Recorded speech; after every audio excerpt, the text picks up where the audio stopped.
Get ready for an epic dive into the world of fantasy and action with The Legend of Enveloped Demons. Brace yourselves. There are spoilers ahead. In a time long past, demons emerged on Earth, harnessing the immense power of the Dragon Stone, a material of extraordinary energy. Yet, this stone also became humanity's greatest hope, as it allowed them to forge weapons capable of combating these terrifying creatures. Deep within a shadowy forest, two sisters are desperately trying to stay hidden from a lurking menace. Unbeknownst to them, the demon has already locked onto their location. Tragedy strikes as the elder sister is killed on the spot.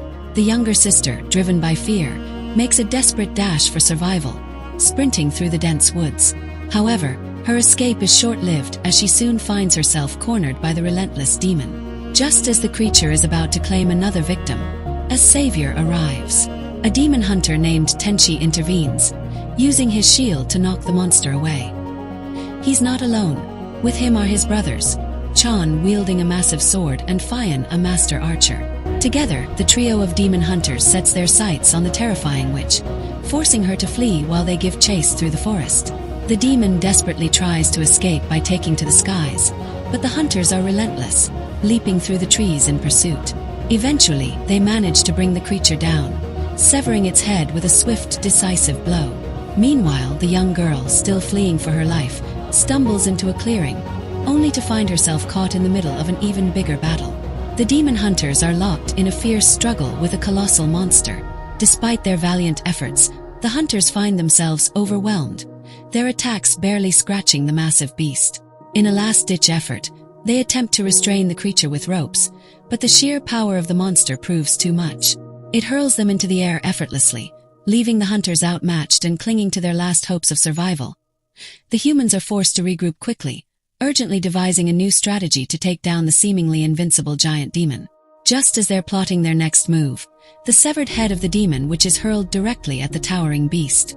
At the same moment, the three brothers, Tenchi, Chan and Fian, arrive on the battlefield, ready to join the fray. The warriors look to their master, awaiting his command as the monstrous creature bellows in fury, locking its gaze on the hunters. The seasoned leader, undeterred by the demon's rage, rallies his troops, urging them to launch a coordinated assault. The humans charge forward with everything they've got, unleashing their most powerful attacks in unison. Despite their determination, the demon proves to be overwhelmingly powerful, effortlessly crushing the hunters under its immense strength. As it begins to charge a massive fireball in its mouth, the air crackles with impending doom. In a desperate attempt to stop it, Tenchi leaps high into the air, aiming a powerful slash directly at the creature's head. But when Tenchi looks up, his heart sinks. He's failed to stop the fireball, which hurtles uncontrollably toward the young girl. The ensuing explosion sends shockwaves through the battlefield, knocking Tenchi to the ground. Seeing the girl in danger, the master charges in, driving his weapon deep into the demon's neck. But his valiant effort is short-lived, as the monstrous foe quickly shakes him off and crushes him beneath its massive feet. With their leader fallen and the demon now completely out of control, the remaining hunters know they have only one option left. Summoning all their remaining energy, they prepare for a final, desperate attack.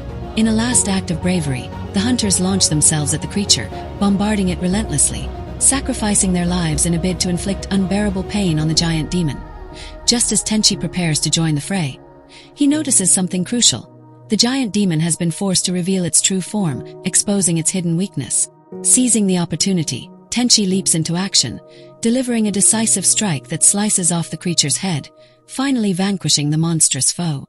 As the demon dissolves into the air, the remaining survivors breathe a sigh of relief, witnessing the end of a terrifying era. It soon revealed that this was the last demon left on Earth. With the threat now eliminated, the demon hunters can finally lay down their weapons, their mission complete. However, instead of gratitude, humanity turns its back on the warriors, treating them as outcasts, much like the monsters they had fought. Shunned and unappreciated, the hunters are forced into hiding for 7 long years. The three brothers, once mighty demon slayers, are now reduced to working as fishermen, a trade they are woefully ill-suited for.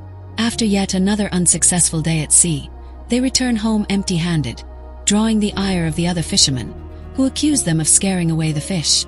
Just as tensions rise, a friend arrives, offering a strange-looking alcohol gifted by a female doctor.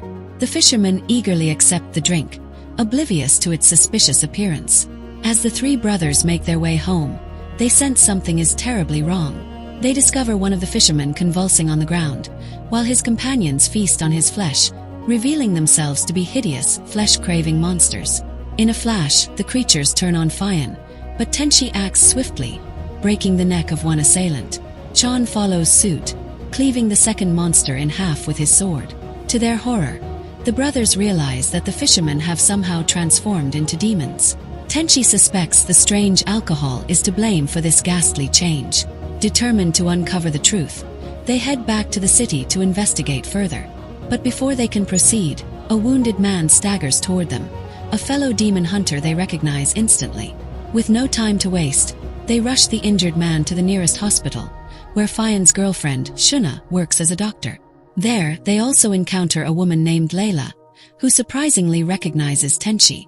It turns out she is the very girl the hunters rescued years ago, though Tenchi no longer remembers her. As the medical team works frantically to save the wounded hunter, they manage to revive him. Once conscious, he reveals that he was investigating a nearby wine factory, where several civilians had mysteriously disappeared, suggesting a sinister connection to the strange events unfolding. The hunter quickly senses that something is terribly wrong, and before he can react, he's brutally attacked by the demons lurking within the wine factory.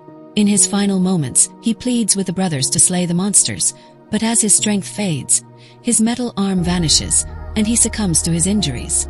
Realizing that the demons are somehow returning, the group resolves to investigate the factory that night. Under the cover of darkness, the team sneaks into the ominous building, unaware that the factory boss has already begun feeding his workers the tainted wine. The transformation is immediate and horrifying. The workers mutate into the same grotesque fish monsters the brothers had encountered before. As Tenchi leads his team deeper into the building, they eventually find themselves in the wine cellar.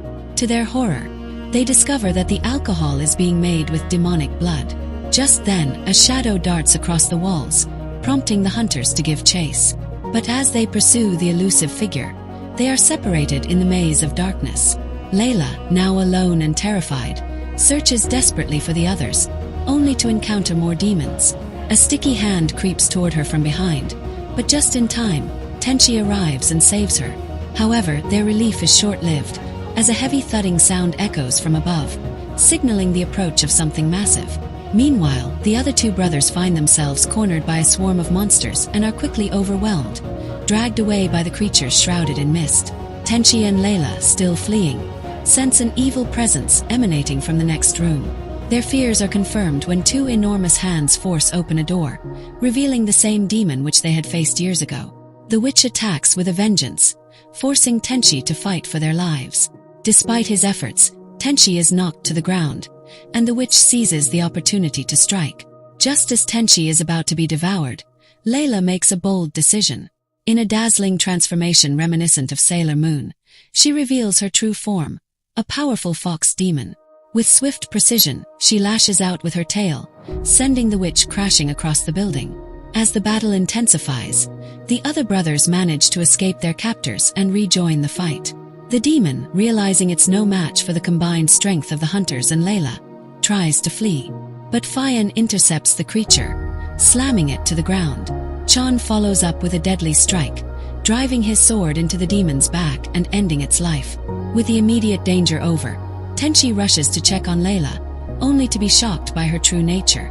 Layla reveals that she is indeed the same girl he saved long ago, but the explosion that occurred back then had killed her human body, leaving her as a demon.